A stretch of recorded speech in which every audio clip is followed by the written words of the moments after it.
What do you do when your Netflix show isn't performing as expected? If you're Meghan Markle, you apparently turn to the most powerful marketing tool in the celebrity arsenal, your kids. But here's the thing, this latest Instagram strategy tells us way more about modern celebrity culture than you might think. Hey everyone!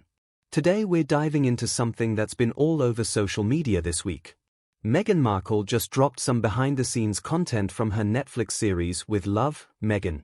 And let's just say, it's raising some interesting questions about celebrity privacy, family boundaries, and what happens when Hollywood meets royalty. Now, before we get into this, I want to be clear, we're not here to bash anyone. Instead, we're going to analyze this from a media strategy perspective because, honestly, it's fascinating how celebrity PR works in 2024. So here's what happened.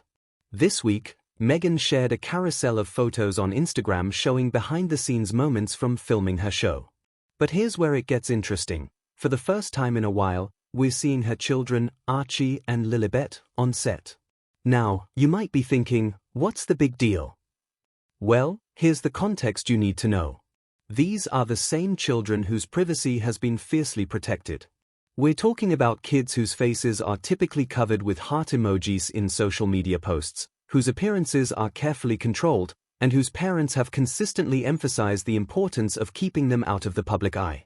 In these new posts, we see little Lilibet sitting in a director's chair wearing a cute pink outfit, and Archie holding a clapperboard, though yes, their faces are still covered with those signature heart emojis.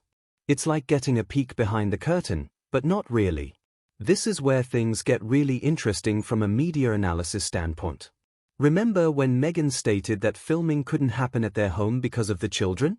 The message was clear, family privacy comes first, professional obligations second. But now we're seeing those same children on a Netflix set. So what changed? This isn't uncommon in celebrity culture, by the way. We've seen this pattern before, strict privacy policies that gradually shift based on career needs. It's not necessarily hypocritical. It might just be the reality of balancing family life with public careers in the social media age. The question is, where do you draw the line? And more importantly, who gets to decide where that line is? Along with the photos, Meghan shared her personal playlist featuring songs like Dancing in the Moonlight and Into the Mystic. Now, I know some people are calling this basic or outdated, but let's think about this strategically. This playlist thing isn't random.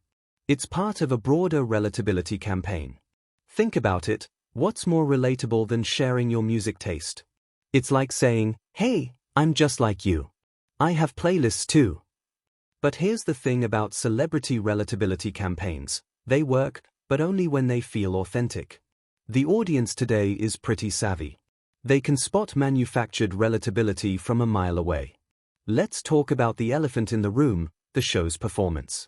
With Love, Meghan hasn't exactly been setting the streaming world on fire. The reviews have been mixed, and the viewership numbers, well, let's just say Netflix has seen better.